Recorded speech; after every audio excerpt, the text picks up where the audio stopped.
성숙훈련 커밍 바이블 베이직 과정 창세기 1장 1절에서 4장 26절까지입니다.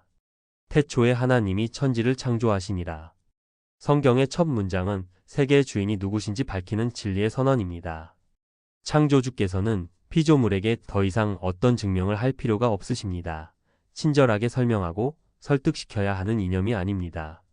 오히려 피조물의 입장에서 자신의 잃어버린 창조주를 간절하게 찾아야 합니다. 인간이 우주의 중심인 양 생각하게 하는 인본주의 사상이 신앙의 세계를 오염시켰습니다. 마치 논리적이지 못하면, 설명하지 못하면 진리가 무너지는 것처럼 말입니다. 이것을 믿을 것인지 말 것인지 선택하라. 진리는 우리의 믿음과 상관없이 진리입니다. 창조주의 구원의 손길을 뿌리친 자에게 어떤 형벌이 있을지 성경은 분명하게 기록하고 있습니다. 태초에 하나님이 천지를 창조하시니라. 여기에 무신론, 범신론, 진화론, 유물론이 들어갈 자리는 아예 없습니다. 단순하고 명쾌합니다. 모든 것을 아시는 하나님께서는 창세 전에 타락한 인류를 향한 구원의 길을 예비하셨습니다. 창세 전부터 계신 우리 구주 예수님은 바로 창조주 하나님이십니다. 히브리어로 베레시트 바라 엘로임 에트 하샤마임 부에트 하아레츠. 베레시트는 태초에 라는 뜻이고 바라는 창조하다 라는 뜻으로 무에서 유를 창조하는 하나님의 절대적인 창조 능력을 나타냅니다. 하나님을 의미하는 히브리어 엘로임은 복수형으로 단수동사 바라와 함께 사용되는데 삼위일체 하나님을 의미합니다. 창세기는 천지 창조에 관한 서론 부분을 제외하면 10개의 제네레이션 즉 계보, 족보, 사적으로 구분할 수 있습니다. 창조의 역사, 아담의 계보, 노아의 계보, 노아의 아들들의 계보, 셈의 계보, 데라의 계보, 이스마엘의 계보, 이삭의 계보, 에서의 계보, 야곱의 계보 등 10개의 족보로 정리할 수 있습니다. 창세기 1장 2절을 이해하기 위해서 이사야서 45장 18절을 살펴볼 필요가 있습니다. 세번역 성경은 그분은 땅을 혼돈 상태로 창조하신 것이 아니라 사람이 살 수 있게 만드신 분이다 라고 번역하고 있습니다. 하나님은 세상을 폐허로 창조하신 것이 아닙니다. 사실 공허하며라는 번역은 공허하게 되었고가 정확합니다. 우리는 1절과 2절 사이에 혼돈과 공허함으로 변한 원인이 되는 어떤 사건을 짐작할 수 있습니다. 눈에 보이는 게 전부가 아닙니다. 에베소서 6장 12절은 우리의 씨름은 혈과 육에 대한 것이 아니요 정사와 권세와 이 어두움의 세상 주관자들과 하늘에 있는 악의 영들에게 대함이라 라고 선언하며 악한 영들의 존재를 고발합니다. 다니엘서 10장 13절에서 20절에 기록된 이야기는 세계를 좌지우지하는 제국의 정치 이면에 악한 영들이 존재하고 있음을 알려줍니다. 영적인 분별력이 필요합니다. 이 황폐한 상황 가운데서도 참으로 감사할 것은 성령 하나님께서 이 땅을 붙들고 있다는 사실입니다. 그 은혜로 인해 우리가 존재합니다. 죄인은 스스로 거듭날 수 있는 능력이 없습니다. 그래서 3절의 빛을 통해 먼저 보게 하시고 4절의 어둠에서 분리하십니다. 2절에서 성령의 활동은 3절의 말씀과 함께 사역하십니다. 신자가 그리스도 안에서 새로운 피조물로 거듭나는 것 역시 말씀에 비추어 회개함과 성령으로만 가능합니다. 창세기 1장 2절부터 이어지는 천지의 회복과 사람의 거듭남은 매우 유사합니다. 1절이 창조이고 2절이 타락이라면 3절부터는 회복에 관한 이야기라고 할 수 있습니다. 창세기 2장 4절부터는 창조의 역사가 기록되어 있습니다. 최초의 인류는 선악을 알게 하는 나무 앞에서 하나님의 형상대로 살기를 거부했습니다. 먹음직, 보암직, 지혜로움의 유혹은 육신의 정욕, 안목의 정욕, 이생의 자랑이었고 그 욕심이 잉태하여 죄를 낳았고 결국 사망에 이르게 되었습니다. 하지만 하나님께서는 나무에서 실패한 인류를 나무에 달려 구원하셨습니다.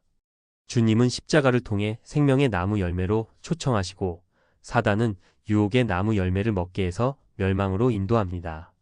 생명나무인 십자가는 사람을 끄는 매력이 없습니다. 십자가의 화목제물로 오신 예수님도 그러했습니다.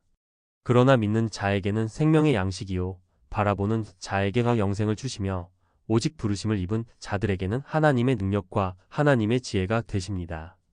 하나님께서 사람에게 자유의지를 주신 것은 인간으로 하여금 자유로운 의지의 선택으로 하나님을 섬기도록 하신 것입니다.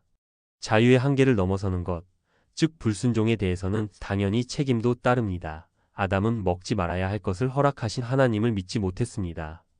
그것은 하나님의 말씀과 사단의 거짓말 가운데 무엇을 믿는가에 관한 것입니다. 첫 아담의 실패는 우리가 살고 있는 세상의 모든 상태를 설명해주는 열쇠입니다. 결국 범죄한 인간은 에덴 동산에서 쫓겨났고 거룩하신 하나님과의 교제가 불가능해졌습니다. 마지막 아담은 하나님 아버지를 신뢰했고 말씀을 기억했고 하나님 아버지의 뜻을 추구했고 완전한 연합 가운데 있었습니다. 범죄한 인간은 하나님 앞에서 죄를 고백하는 대신 자신의 방법으로 부끄러움을 가리는 쪽을 선택했습니다. 우리는 하나님께 나아갈 때 합당한 옷을 입어야 합니다. 한편 사단의 전략은 말씀에 대한 의심을 주고 욕심을 부추기며 죄를 짓게 하고 사망에 이르게 합니다. 이것은 오늘날에도 유효한 방법으로 사단의 강력한 무기는 거짓말입니다. 반드시 기억해야 할 것은 여자의 후손만 있는 것이 아니라 사단의 후손도 있다는 것입니다. 사단은 가라지를 뿌리고 그것이 자라기를 기다립니다. 거짓 증인, 거짓 교사, 거짓 선지자, 거짓 사도, 거짓 그리스도, 종국에는 적그리스도가 나타날 것입니다. 창세기 4장에서는 죄가 자라고 열매 맺는 것을 보게 됩니다. 결국 하나님을 두려워하지 않는 사람은 이웃을 사랑하지 않습니다. 그리고 상징적으로 여자의 후손과 사단의 후손 사이에 갈등이 시작됩니다. 가인과 아벨은 구원이 인간 스스로의 힘으로 출발하는지 외부로부터 시작하는지에 관하여 무엇을 믿는지를 대표합니다. 가인과 아벨의 제사는 희생제물이 있느냐 없느냐에 관한 것입니다. 인본주의 신학이 말하는 제물이 중요한 것이 아니라 감사가 있느냐 없느냐가 중요하다는 논리는 구약 성경이 하나님의 어린 양으로 오시는 예수 그리스도에 관한 이야기임을 간과한 데서 오는 해석의 오류입니다. 가인의 제물은 땅의 열매이자 스스로의 노력으로 만들어진 공로였습니다. 둘 다 본질상 진노의 자녀로 아벨이 가인보다 나은 것이 아니라 아벨이 드린 제물로 인해 더 나은 제사를 드렸습니다. 가인은 자신의 예배를 받으시지 않는 이유에 대해 겸손히 반성하지 않았습니다. 선을 행하는 것은 합당한 제물을 가져오는 것을 의미하며 희생제사로 인한 그리스도의 의를 입는 것을 거부하면 죄가 우리를 물어뜯으려고 덤빈다는 것을 이야기하고 있습니다. 예수 그리스도를 믿는 믿음 안에 거하지 않으면 참된 예배를 드릴 수도 없고 죄를 이길 수도 없고 하나님 앞에서의 권리도 잃어버리게 됩니다.